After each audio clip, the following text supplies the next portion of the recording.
Welcome to Hardly. Each book is distilled into 3 stories, giving you the key ideas in minutes. Today, we study together Mike Madrid's The Latino Century, How America's Largest Ethnic Group is Changing Politics. In this book, we probe into the political awakening and impact of Latino voters in shaping America's future, the cultural blending of Latinos, and the reshaping of American identity, the growing influence of Latino women in leadership and the economy. Mike Madrid is a veteran American political consultant, one of the country's authoritative experts on Latino voters, and a co-founder of the Lincoln Project. Don't go away. Hardly the editor will be right back with the story. The first story begins with a young Latino man named Carlos, who grew up in Los Angeles and witnessed firsthand how his community was often ignored by politicians. Carlos, like many, felt disconnected from the political system. However, during a local election, something changed. A Latino candidate who spoke directly to the needs of working-class families emerged. This candidate, unlike others, didn't just focus on the generic political talking points, but addressed the real struggles of the community, such as housing, jobs, and education. Carlos attended a rally, and for the first time felt a sense of belonging in the political process. At the rally, he was struck by a line: "We are not just a demographic, we are a force, and our voices will shape the future." For Carlos, it wasn't just about voting anymore. It was about being part of something bigger, a movement that would challenge the status quo and reshape American politics. He watched as more Latinos in his neighborhood, who had once been apathetic, started to engage, vote, and even run for office. Through his journey, Carlos learned that politics wasn't just for those in power. It was for everyone. The story of Carlos teaches us that political engagement starts with addressing real concerns and building trust. The key takeaway here is that addressing specific needs of underrepresented communities is a vital way to engage them in the political process. As Carlos's journey in political involvement continues, we are introduced to Maria, a second-generation Latina living in Chicago, who represents a different facet of the Latino experience: cultural blending. Maria works in a corporate environment, but she also holds on to her cultural roots, often balancing 2 worlds. She celebrates both American holidays like Thanksgiving and cultural traditions like Dia de los Muertos with her family. Her life represents a fusion of American and Latino identities, something she navigates with pride, but also challenge. Her workplace, however, doesn't always reflect this dual identity. At a company-wide meeting, she overheard a comment about fitting in that didn't sit right with her. It sparked a reflection on what it means to belong, not just as a professional, but as someone from a rich cultural background.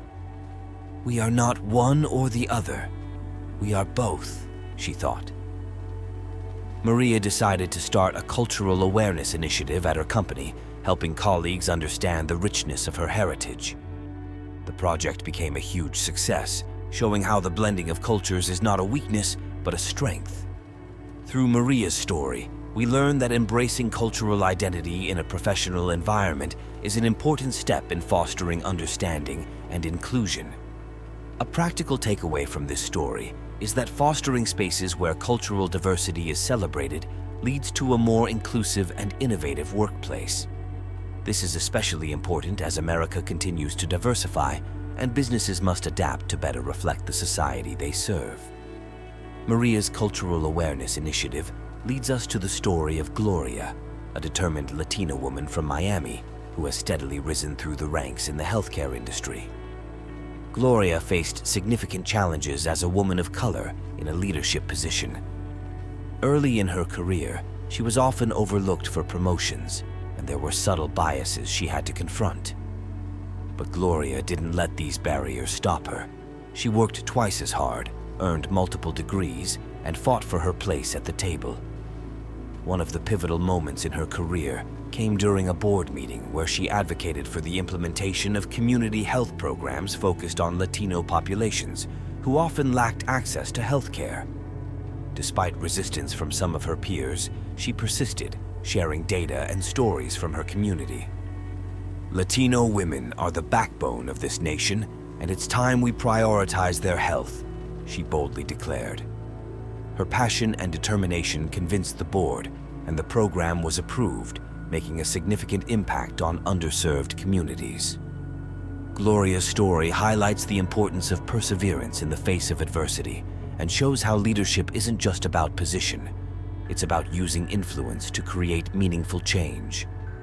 The lesson here is that, with determination and advocacy, it's possible to break through systemic barriers and drive initiatives that support and uplift communities. Each of these 3 stories demonstrates different aspects of how Latinos are reshaping America, politically, culturally, and in leadership roles. While Carlos's story teaches us about the importance of political engagement, Maria's story highlights the significance of cultural blending in modern workplaces, and Gloria's story showcases the power of Latino women in leadership.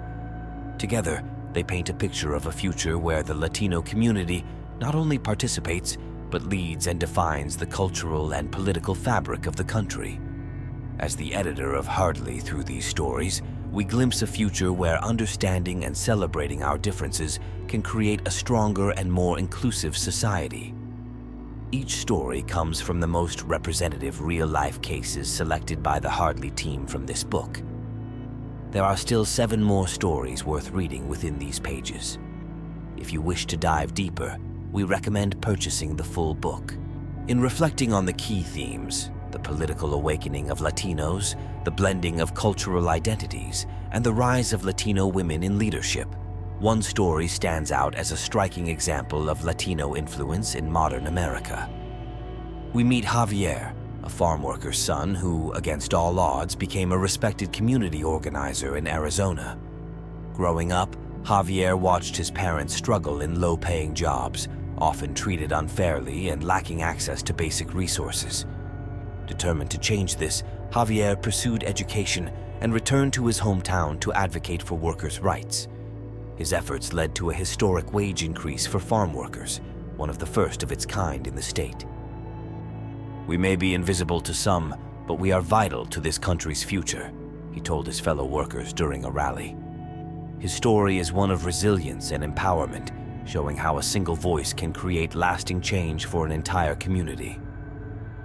Javier's journey ties back to the themes we've explored: political power through activism, cultural resilience in the face of challenges, and leadership emerging from within the community.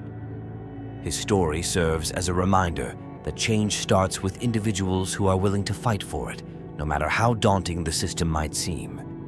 In conclusion, these stories not only reinforce the key points, but also emphasize the broader impact of Latino contributions to America's evolving identity. Each of these narratives reveals how deeply embedded the Latino influence is becoming in reshaping the future of this country. Each story is a testament to the enduring spirit of a community ready to lead,